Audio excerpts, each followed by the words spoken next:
రండి, పాల్గొనండి, ఆశీర్వదింపబడండి. సిలువను గూర్చిన వార్త నశించుచున్న వారికి వెర్రితనము కాని, రక్షింపబడుచున్న మనకు దేవుని శక్తి. 1 కొరింథీ 1:18. యునైటెడ్ పీపుల్స్ ఫెలోషిప్ యూపీఎఫ్ నిర్వహించు సిలువ ధ్యానములు. 40 రోజులు ఉపవాస ప్రార్థనలు. తేదీలు 2023 ఫిబ్రవరి 27 నుండి ఏప్రిల్ 7 వరకు. సమయం ప్రతిరోజు ఉదయం 4 గంటల నుండి 7 గంటల వరకు. స్థలం బాప్టిస్ట్ చర్చ్, నారాయణగూడ, శాంతి థియేటర్ పక్కన, హైదరాబాద్. దూర ప్రాంతముల వారు సిలువ ధ్యానములు ప్రతిరోజు ఉదయం 4 గంటల నుండి 7 గంటల వరకు. వివరములకు 9550504718, 9030757571 నంబర్లను సంప్రదించగలరు. అందరికీ ఆహ్వానము. ఆహ్వానించువారు ప్రభువు దాసురాలు జాయ్ చెరియన్ గారు, వ్యవస్థాపక అధ్యక్షురాలు మరియు senior pastor, United People's Fellowship UPF, Hyderabad. ప్రభు బిడ్డలందరికీ దేవుని దాసురాలుగా మీకు శుభములు తెలియజేస్తున్నాను. ఎఫెసీ పత్రిక కూడా పౌలు భక్తుడు బంధకాల్లో ఉండి రాసినాడు. ఎఫెసీ సంఘాన్ని స్థాపించిన దైవజనుడు అక్కడున్న విశ్వాసుల బాగోగులు కోరి వారు ఆత్మలో వర్ధిల్లాలని, వారు దేవునితో సన్నిహితంగా నడవాలని ఆశిస్తూ మరి కొన్ని క్రమాలు విశ్వాసులకు బోధిస్తూ ఉన్నాడు. అదే ఈ ఎఫెసీ పత్రిక. ఆనాడు ఎఫెసీలను ఉద్దేశించి ఆత్మపూర్ణుడై రాసినాడు. ఈనాడు ఉదిగంతముల వరకు ఉన్న విశ్వాసులకు సరిపోయే రీతిగా ఆత్మదేవుడు ఆనాడే భక్తునికి కొన్ని కార్యాలు విశదపరిచినాడు. కనుక ఇది ఎప్పుడూ చదవడానికి, ఎల్లప్పుడూ దీనిలో నుండి నేర్చుకోవడానికి విశ్వాసికి ఇది దీవెనకరంగా ఉందని మనం కూడా దీన్ని ధ్యానిస్తూ ఉన్నాం. ఇది పరిశుద్ధ గ్రంథములో ఇమిడి ఉంది కాబట్టి మనం కూడా ఈ పత్రికను ధ్యానిస్తూ దేవుని వాక్యాన్ని పఠిస్తూ ఉన్నాం. ఎఫెసీ 5 ఇక్కడ 17వ వచనంలో చూసినప్పుడు, ఇందు నిమిత్తం మీరు అవివేకులు కాక ప్రభు యొక్క చిత్తం ఏమిటో గ్రహించుకొనుడి. నీకు దేవుని గురించిన జ్ఞానం ఉంటే దేవుని చిత్తాన్ని వెతుకుతావు. నీ స్వబుద్ధిని నువ్వు ఆధారం చేసుకో. యూ విల్ నాట్ లీన్ అంటూ యువర్ ఓన్ అండర్స్టాండింగ్. ఏ పని చేసినా మొట్టమొదట ప్రార్థన చేసి దైవ చిత్తాన్ని వెతుకుతావు. ఇది దేవుని చిత్తమా? నా ప్రవర్తన దేవుని తలంపులకు సరిపోయిందా? దేవుని చిత్తానికి నేను విరుద్ధంగా ప్రవర్తిస్తున్నానా? దేవుని చిత్తానికి విరుద్ధంగా నా అడుగులు వేస్తున్నానా? అది తెలుసుకోవాలంటే నీవు ప్రార్థనలో గడపాలి, దేవుని వాక్యం పఠించాలి. అప్పుడు దేవుని చిత్తమును గ్రహిస్తావు. దేవుని చిత్తం గ్రహించిన వాడు జ్ఞానవంతుడే, ఎందుకంటే వాని అడుగులు దేవుని చేత ఆజ్ఞాపింపబడుతుంది. The steps of a good man are ordered by the Lord. God orders the steps of a good man. అంటే దేవుని యందు భయభక్తులు గాని గలవాని నడతను దేవుడు స్థిరపరుస్తున్నాడు తన చిత్త ప్రకారం. ఏ నిర్ణయం తీసుకోవాలి, ఏ పని చేయాలి, ఏది తగింది, ఏది తగంది, నీ ప్రవర్తన ఏ విధంగా ఉండాలి, ఇవన్నీ కూడా స్పష్టం చేస్తుంది దేవుని చిత్తం. దేవుని చిత్తాన్ని స్పష్టం చేసేది దేవుని వాక్యం. కాబట్టి జ్ఞాన హృదయం కలిగి చెడుతనాన్ని విసర్జించి దేవుని చిత్తం ఏమిటో గ్రహించి ముందుకు సాగాలని పౌలు సంఘస్థులతో తెలియజేస్తున్నాడు. మరియు మద్యముతో మత్తులై ఉండకుడి. 18వ వచనం ఎఫెసీ 5:18. మద్యముతో మీరు మత్తులై ఉండకుడి, దానిలో దుర్వ్యాపారము కలదు. అయితే ఆత్మ పూర్ణులై ఉండుడి. మద్యముతో మత్తులై ఉండకూడదట. అసలు విశ్వాసి మత్తు వదిలిపోవాలి. విశ్వాసి ఎప్పుడు మెలకుగా ఉండాలి. అది మద్యంతో మత్తు కానీ, తిండి వలన ఉన్న మత్తు కానీ, ఐహిక విచారం వలన ఉన్న మత్తు కానీ, ఇవన్నీ వదిలించుకోవాలని పరిశుద్ధ గ్రంథం సెలవిస్తుంది. యేసు ప్రభు ఎప్పుడు హెచ్చరిక ఇచ్చేది సువార్తల్లో మనం చూస్తున్నాం. మీరు మెలకు కలిగి ప్రార్థన చేయాలి. A believer has to be alert always, every time alert. ఎప్పుడు మెలకుగా ఉండాలి. జాగ్రత్తగా ఉండండి, మెలకుగా ఉండండి అని పదే పదే యేసు ప్రభు తన మాటల్లో మరి శిష్యులతోనూ జన సమూహంతోనూ సువార్తల్లో తెలియజేసినట్టు మనం చూస్తున్నాం. మీరు మద్యంతో మీరు మత్తులై ఉండకూడి అంటే మద్యము సేవించి దేవుని మరిచి, ఒళ్ళు మరిచి, కుటుంబాన్ని మరిచి, పాపంకు బానిసలైపోయి అలాగూ జీవితాలు మరి నాశనం చేస్తుంది మద్యం. ఇంగ్లీష్లో ఒక మాట ఉంది, first the man takes the drink, then the drink takes the drink, and finally the drink takes the man అంట. అంటే మొట్టమొదట కొద్దిగా మద్యం అలవాటు అయిపోయి మరి ఆ మద్యానికి బానిసలై ఎన్నో కుటుంబాలు నాశనం అయిపోతుంది. ఎంతోమంది హత్యలు, ఆత్మహత్యలకు గురైపోతున్నారు. కుటుంబాల్లో కలహాలు కారణం, మొట్టమొదటి కారణం మద్యమే. ఎందుకంటే వారు మద్యం సేవించి ఇంటిలో వచ్చి భార్యతో పిల్లలతో గొడవ పడుతూ ఉంటారు. ఈ మద్యంతో మీరు మత్తులై ఉండకూడి. విశ్వాసులకు ఆజ్ఞ ఇది. ఏం పర్వాలేదు, కొద్దిగా సేవిస్తే మంచిది ఆరోగ్యానికి, కానీ కొద్దిగా తాగి మరి తాగుడు అలవాటుకు గురైపోతారు. అలాగ మద్యము నువ్వు సేవించకూడదు. నీ మత్తు మద్యం ద్వారా ఉండకూడదు. నువ్వు ఆత్మ పూర్ణుడై ఉండాలి. You should not be filled with wine, but be filled with the Holy Spirit. దేవుని స్తోత్రం, హల్లెలూయా. దేవుని ఆత్మతో నింపబడాలి. కొందరు తిండిని ఎక్కువ ప్రేమిస్తారు. తిండితో కూడా నువ్వు మత్తు కలిగి ప్రార్థన చేయకుండా మరి దేవుని దూరం అయ్యే అవకాశం ఉంది. కొందరు ఐహిక విచారం చేత మత్తులైపోతారు. చింతించి లోకము, పిల్లలు, కుటుంబము, ఆరోగ్యం అని చింతించొద్దని వాక్యంలో ఉన్నది. దేని విషయము చింతించవద్దు, ప్రతి విషయము ప్రార్థన విజ్ఞాపన చేత కృతజ్ఞతాపూర్వకంగా నీ విన్నపము ఆయనకు తెలియజేయాలి. అప్పుడు సమస్త జ్ఞానమునకు మించిన దేవుని సమాధానము నీ హృదయమునకు, నీ తలంపులకు కావలి ఉండి నిన్ను రక్షిస్తుంది. చింతించి మీ ఎత్తు మూరడు ఎక్కువ కాదు. ప్రార్థన చేస్తే సమస్తము సాధ్యం. ప్రతి విషయం ప్రార్థన చేయాలి. చింతిస్తే నీ ఆరోగ్యం పాడైపోతుంది. సమాధికి చేరువుగా ఉంటావు, చావుకు చేరువైపోతావు, దేవునికి దూరం అయిపోతావు. కాబట్టి చింతించటం మానాలి. చింత కూడా ఒక మత్తని వాక్యంలో ఉన్నది. లూకాసు వార్త 21వ అధ్యాయం చూడండి. లూక్ 21:34, 35, 36. మీ హృదయములు ఒకవేళ తిండి వలనను, ఎఫెసీ పత్రికలో మనం చూస్తున్నాము త్రాగుడు వలన అని, ఇక్కడ తిండి వలన, మత్తు వలనను, ఐహిక విచారం వలనను మందముగా ఉన్నందున ఆ దినము అకస్మాత్తుగా మీ మీద ఉరి వచ్చినట్టు రాకుండా మీ విషయమై మీరు జాగ్రత్తగా ఉండుడి. తాగి మత్తు, తిండి మత్తు, విచారము మత్తు, ఇవన్నీ మత్తు అన్నమాట. అంటే నిన్ను చురుకుగా ఉండనీయక మందమత్తులుగా చేసి దేవునికి దూరం అయిపోయి మరి కృషించిపోతావు. నీవు ఆ దినము అంటే ప్రభు రాకడ దినం లేక తీర్పు దినం, ఆ దినము అకస్మాత్తుగా వస్తుంది. కాబట్టి నీవు నీ విషయమై జాగ్రత్తగా ఉండాలని వాక్యంలో ఉంది. ఆ దినము భూమి అందంతటా నివసించు వారందరి మీదకి ఇది అకస్మాత్తుగా వచ్చును. All of a sudden, without notice, the day of the lord will arrive. కాబట్టి ఎల్లప్పుడూ జాగ్రత్త కలిగి ఉండాలి. కాబట్టి మీరు జరగబో వీటి నెలను తప్పించుకొని మనిషి కుమారుని ఎదుట నిలబెట్టకు, శక్తి కలవరగినట్లు ఎల్లప్పుడూ నువ్వు ప్రార్థన చేయొచ్చు. ఎలాగ ఉండాలి? మెలకువగా ఉండాలి అని వాక్యం మనల్ని హెచ్చరిస్తుంది. తిరిగి ఎఫెసీ పత్రిక 5వ అధ్యాయంకు రండి. మీరు ఆత్మపూర్ణులై ఉండాలి. ఎందుకంటే ఈ లోకరీతిగా మత్తులో పడి ఉండకుండా చురుగ్గా ఉండాలి. You should be very alert in spiritual matters. You should have the spiritual wisdom on this earth.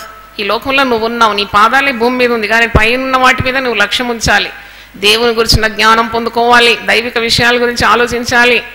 చీకటి కమ్ముతుంది లోకాన్ని. ఎక్కడ చూసినా యుద్ధాలు, భూకంపాలు, తెగుళ్ళు, ఇవన్నీ జరుగుతుంది. పరిశుద్ధ గ్రంథంలో మరి పలికిన ప్రతి మాట నెరవేర్పు చూస్తున్నా. ఇంకా దేవునికి దగ్గరికి రావాలని మనసు లేకుంటే ఏమవుతుంది నీ యొక్క గతి?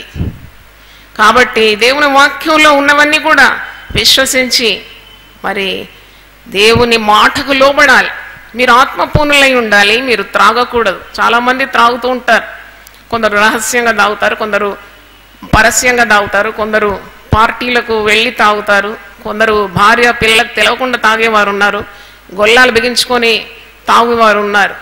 వీరు తిండిపోతులు, వీరు దరిద్రులైపోతారని సామెతల గ్రంథం 23:21లో ఉంది. త్రాగుపోతనే పేరు, తిండిపోతనే పేరు, లేక నిద్రపోతని, సోమరిపోతని, వదరపోతని, తిరుగుపోతని, ఇవన్నీ పరిశుద్ధ గ్రంథంలో ఉంది. త్రాగుపోతులు, తిండిపోతులు వారు పరలోక రాజ్యాన్ని స్వతంత్రించుకోలేరు, వారు దరిద్రులైపోతారని వాక్యము బోధిస్తుంది. కాబట్టి త్రాగుడుకు నువ్వు దూరంగా ఉండాలి, ఆత్మ పూర్ణుడై ఉండాలి. You have to be filled with the spirit of God. ఆత్మపూర్ణత అంటే ఏంటి అని నేను ఒక పెద్ద ప్రసంగం చేశాను, మీకు గుర్తుందో లేదో. Be filled with the spirit of God అని పెంతెకోస్తు పండుగ దినం అది దీర్ఘమైన ప్రసంగం చేశాను. టీవీలో కూడా అది వేస్తూ ఉన్నారు. అంటే దేవుని ఆత్మతో నింపబడాలి. రక్షింపబడినప్పుడు పరిశుద్ధాత్ముడు నీ హృదయంలో ప్రవేశించినాడు అన్నట్టు అది అంతం కాదు, ప్రతి దినం కూడా నింపబడుతూ ఉండాలి. Have to be going on, getting on, filled again and again with the spirit of God. ఏంటి ఆత్మ అన్నప్పుడు దేవుని యొక్క సుగుణాలు, దేవుని యొక్క స్వభావము, దైవ శక్తి, అవన్నీ ఎలాగూ లభిస్తుంది? అవును, దేవుని వాక్యాన్ని పఠించడం ద్వారా, దేవుని సన్నిధిలో గడపడం ద్వారా, పవిత్రమైన జీవితం ద్వారా, దేవుని మాటకు విధేయత చూపడం ద్వారా, పాటలు పాడి దేవుని ఆరాధించడం ద్వారా, ఇవన్నీ ఆత్మకు సంబంధించిన కార్యాలు. ఆత్మ స్వభావము నీలోకి ప్రవేశిస్తుంది, ఆత్మశక్తి నీలో వస్తుంది, నీవు దేవునికి బలమైన సాధనంగా నువ్వు మారిపోతావు. కాబట్టి ఆత్మ పూర్ణత కలిగి ఉండాలి అనే వాక్యం మనకు బోధిస్తుంది. 19వ వచనం చూడండి, ఒకనినొకడు కీర్తనలతోనూ సంగీతంతోనూ ఆత్మ సంబంధమైన పాటలతోనూ హెచ్చరించు, మీ హృదయంలో ప్రభువును గురించి పాడుచు కీర్తించు. పాటలు పాడాలంటే విశ్వాసి తప్పకుండా పాటలు పాడాలి. ఆత్మ పూర్ణతకు ఒక సూచన అది పాటలు పాడడం అన్నట్టు. పరిశుద్ధమైన హృదయంతో ఆయన ఆరాధించేవారు ఆత్మతో సత్యంతో ఆరాధించాలి. అంటే దేవుని సన్నిధిలో మరి వేషధారణ చెల్లదు కదా. నీ హృదయం సరిగా లేకుండా ఎంత తీపి గొంతుతో పాడినా దానివల్ల ఏం ప్రయోజనం ఉంది? దేవుని ఆరాధించేవాడు పరిశుద్ధంగా ఆరాధించాలి, ఆత్మతో సత్యంతో ఆరాధించాలి. దేవుని మీద గురిపెట్టి ఆయన చేసిన ఉపకారాలు, ఆయన గొప్పతనాన్ని హృదయంలో తలపోస్తూ స్తుతి చెల్లించాలి. అది ఆత్మ పూర్ణతకు సూచన. పాటలు పాడాలి, శ్రమల్లో కూడా పాటలు పాడాలి. పౌలు శీలలు చెరసాలలో బంధింపబడినప్పుడు కూడా వారు పాటలు పాడినారు, విడుదల పొందినారు. నీకు శ్రమ సంభవించిన, దుఃఖం సంభవించిన పాటలు పాడాలి. మరి విశ్వాసులు ఎప్పుడు పాటలు పాడాలి? ఒకసారి నేను చెప్పినా, నీకు ఏదైనా చాలా జటిలమైన సమస్య ఉంటే గొల్లం పెట్టుకో, చాప పరుచుకో, కూర్చో, పాట పుస్తకం తీసుకో. మనకు 1000 పాటల పుస్తకం ఉంది. నీకు ప్రేరణ వచ్చిన 7 పాటలు పాడు, విజయం నీదవుతుంది. ఎందుకంటే యెహోషాపాతు రాజు కూడా యుద్ధాన్ని గెలవడానికి కత్తులు, కటారి, యుద్ధాయుధాలు తీసుకొని వెళ్ళలేదు, కానీ పాటలు పాడడానికి గాయకులను సిద్ధపరిచి పాటలతో యుద్ధాన్ని ఎదుర్కొన్నాడు, గొప్ప విజయము పొందుకున్నాడు. పాత నిబంధనలో ఉంది, క్రొత్త నిబంధనలో ఉంది. పాటలు పాడడము చాలా మరి విశ్వాసికి బలాన్ని ఇచ్చేది, శక్తిని ఇచ్చేదని మర్చిపోకూడదు. పాడాలి, దేవుని స్తుతిస్తూ పాడాలి. ఇశ్రాయేలు చేయు స్తోత్రముల మీద ఆయన ఆసీనుడై ఉంటాడు. స్తుతి చేయుట యథార్థవంతులకు శోభస్కరం. కాబట్టి నువ్వు స్తుతి చెల్లించాలి, పాడాలి. రాగమున్నా లేకున్నా నీకు వచ్చినట్టు పాడుతూ ఉండాలి. పాటల్లో దేవుని సన్నిధి దిగుతుంది. ఆత్మ సంబంధమైన పాటలు పాడాలి అన్నప్పుడు సినిమా పాటలు కాదు పాడాల్సింది, నీవు ఆత్మ సంబంధమైన పాటలు పాడాలి.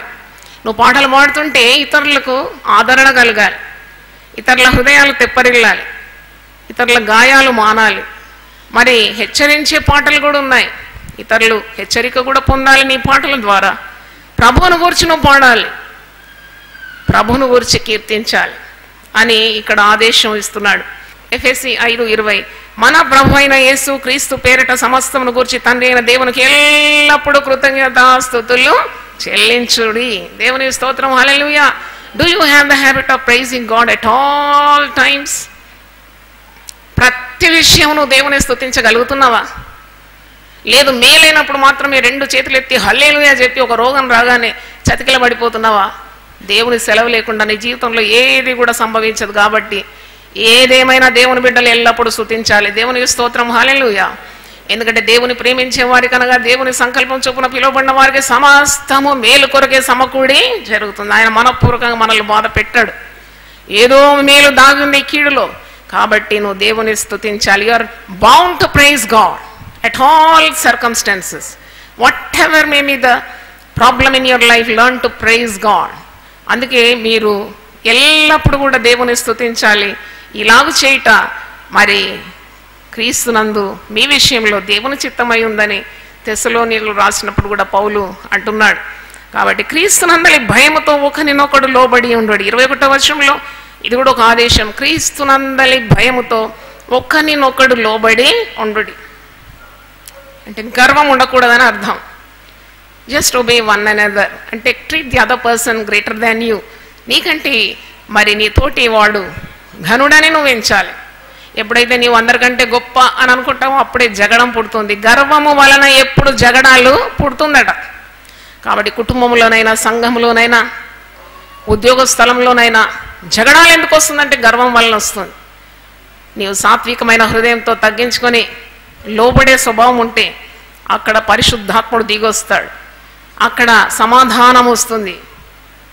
దేవుని రాజ్యము భోజనము కాదు, పానం కాదు, పరిశుద్ధాత్మయందలి ఆనందము, నీతియు సమాధానమై ఉన్నది. Where there is righteousness, there is peace, there is kingdom of God coming in that circumstance. కాబట్టి వెంటనే నీకు సమాధానం, ఒక దైవికమైన నెమ్మది వచ్చేస్తుంది తగ్గించుకున్నప్పుడు. మోషే గురించి ప్రతిరోజు నేను నా మదిలో తలస్తాను. మోషే 120 సంవత్సరాలు బ్రతికినాడు. శరీరంలో సత్వ తగ్గలేదట, దృష్టి మాంద్యము కాలేదు. ఏంటి రహస్యం? What is the secret of this great man of God?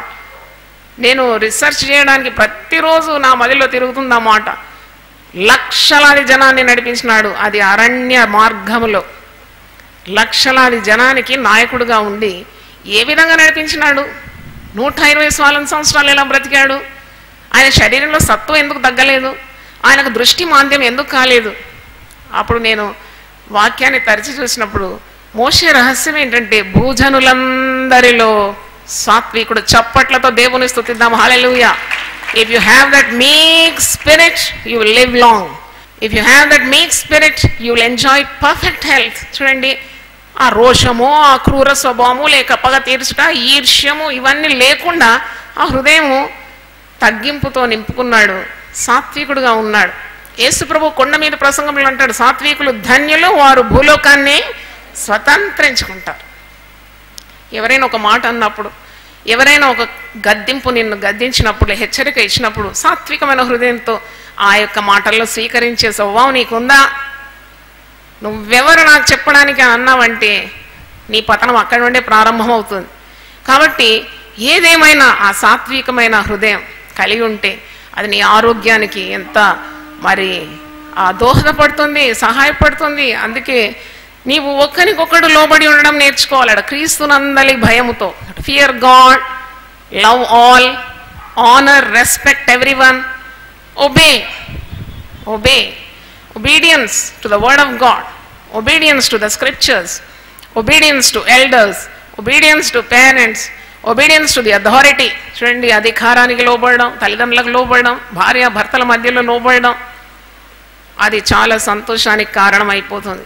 నువ్వెవరు నేనెవరు అన్నావో అక్కడే తగాదాలన్నీ పుట్టుకొస్తుంది. కాబట్టి దేవుని బిడ్డలు ఎప్పుడు సాత్వికంగా ఉండాలి. నేను మీ కాపరి, మీరు నా గొర్రె, నేను మేపెడు గొర్రెలు అన్నాడు. మీరు నేను మేపెడు పులులు అన్నాడా, సింహాలు అన్నాడా, లేక గాడిదలు అన్నాడా, గుర్రాలు అన్నాడా? కాదు. గొర్రెలంటే చాలా సాధువైనట్టి జంతువు. సాధువు అనమాట. ఏది కయ్యాలకు దిగదది. దాని కొమ్ములేమి తిరిగి మరి పొడిచేటట్టు ఉండవు కదా, చాలా సాధువు. కాబట్టి ఈ సాధువు మృదువైన స్వభావం ఉన్నప్పుడు అక్కడ కలహాలు రావు. క్రీస్తునందలి భయముతో ఒకరినొకడు లోబడి ఉంటుంది. లోబడడం ఆశీర్వాదానికి రహస్యం. దేవుని మాటకు లోబడడం, that is the secret of God's blessing. నువ్వు దేవుని వాక్యానికి ఎదురు తిరిగినప్పుడు నువ్వు తప్పకుండా కీడుకు గురవుతావు, హఠాన్ మరణాలకు గురవుతావు, ప్రమాదాలు వచ్చి పడుతుంది, కన్నీళ్లు గార్చాల్సి వస్తుంది, గుండె బాదుకోవాల్సి వస్తుంది. జస్ట్ ఒబే గాడ్ అంతే. దేవునికి విధేయత చెప్పినప్పుడు, మరి దేవుని మాట చెప్పినప్పుడు నువ్వు లోబడడం, అది ఆశీర్వాదానికి కారణం. పరిశుద్ధాత్మ లోబడిన వారికి వస్తుంది. పరిశుద్ధాత్మ అంటే don't play with the Holy Spirit. చాలామంది తప్పుడు అపోహలతో పరిశుద్ధాత్మ అంటే ఎగరడం అనుకుంటారు, దుంకడం అనుకుంటాడు. గంతులు వేసి కేకలు వేయడం కాదు పరిశుద్ధాత్మ. నీ జీవితంలో పరిశుద్ధాత్మ పూర్ణత, అది ఇతరులు గమనించాలి. నీలో యేసు యొక్క స్వభావం నిండుగా చూడడమే అదే పరిశుద్ధాత్మ. నువ్వు అనుకోనకుండానే శక్తి కార్యాలని ద్వారా దేవుడు జరిగిస్తాడు. నీ నుండి ఇతరులకు శక్తి ప్రవహిస్తుంది. You become a great instrument of power in the hands of God. కాబట్టి అలాంటి వినయము, విధేయత, సాత్వికము, లోబడడం, ఇదంతా పరిశుద్ధాత్మకు చిహ్నాలు అన్నమాట. చాలామంది పరిశుద్ధాత్మ పూనులు అంటారు, వారి జీవితంలో క్రమం ఉండదు. వారు చెప్పేదొకటి చేసేదొకటి, గర్విష్ఠులు, అహంకారంగా ప్రవర్తిస్తారు. అది పరిశుద్ధాత్మ కానే కాదు. మీరు మోసపోవద్దు. పరిశుద్ధాత్మకు చిహ్నమే లోబడడం, పరిశుద్ధాత్మకు చిహ్నమే ఏక మనసు కలిగి ఉండడం, పరిశుద్ధాత్మకు చిహ్నము దేవుని వాక్యానికి విధేయత చూపడం. ఇదంతా పరిశుద్ధాత్మ. It is the symbols of the Holy spirit.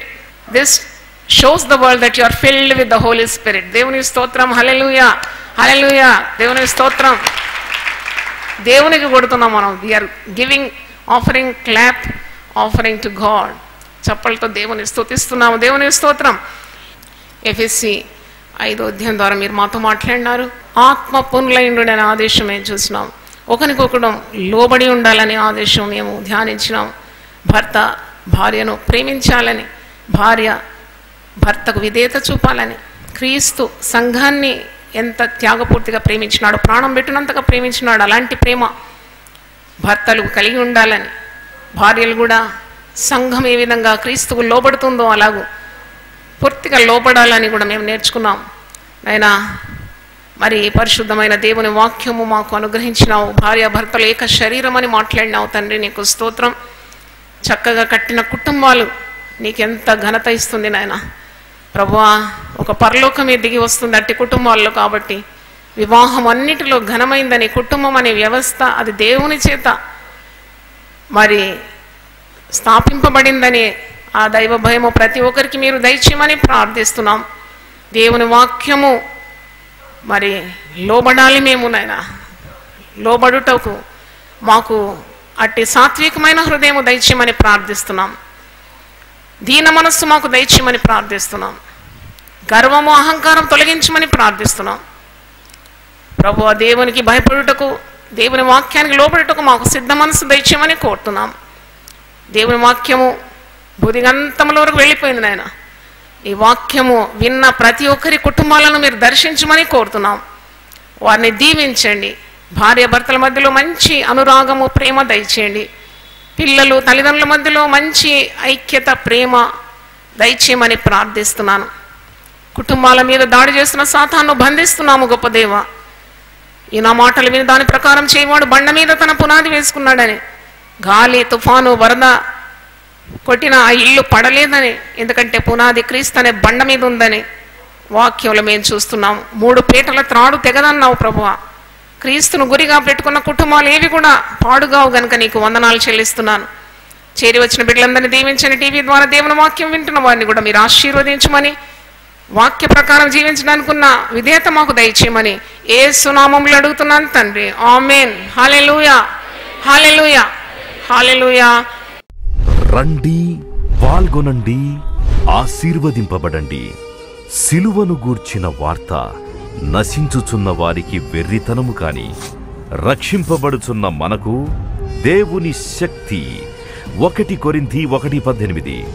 United People's fellowship UPF నిర్వహించు సిలువ ధ్యానములు. 40 రోజులు ఉపవాస ప్రార్థనలు.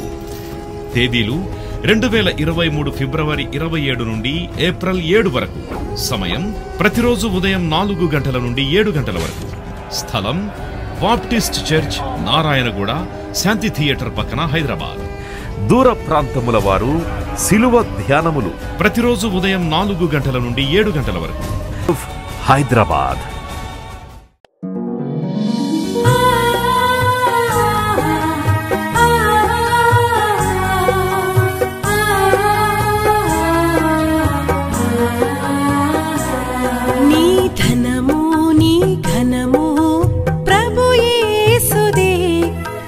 దశమా భాగమునీయ వెనుదీతువా.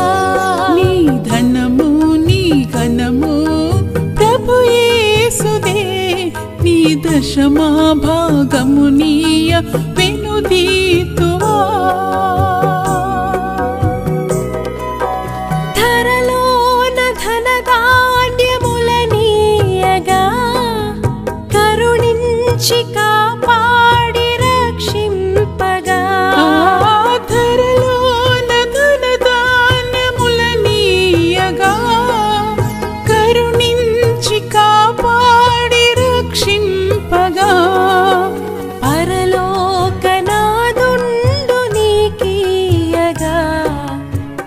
మరియేసు కొరకీయవెనుదీతువా పరలోకనాథుండు నీకీయగా మరియేసు కొరకీయవెనుదీతువా నీ ధనము నీ ఘనము ప్రభుయేసుదే నీ దశమా భాగము నీయ వెనుదీతువా పాడి పంటలు ప్రభువు నీకీయగా కూడు గుట్టలు నీకు దయచేయగా పాడి పంటలు ప్రభువు నీకీయగా కూడు గుట్టలు నీకు దయచేయగా వీడంగ ప్రభుయేసు నామంబును గడువేల ప్రభుకీయను క్రైస్తవా వేడంగ ప్రభుయేసు నామంబును గడువేల ప్రభుకీయను క్రైస్తవా నీ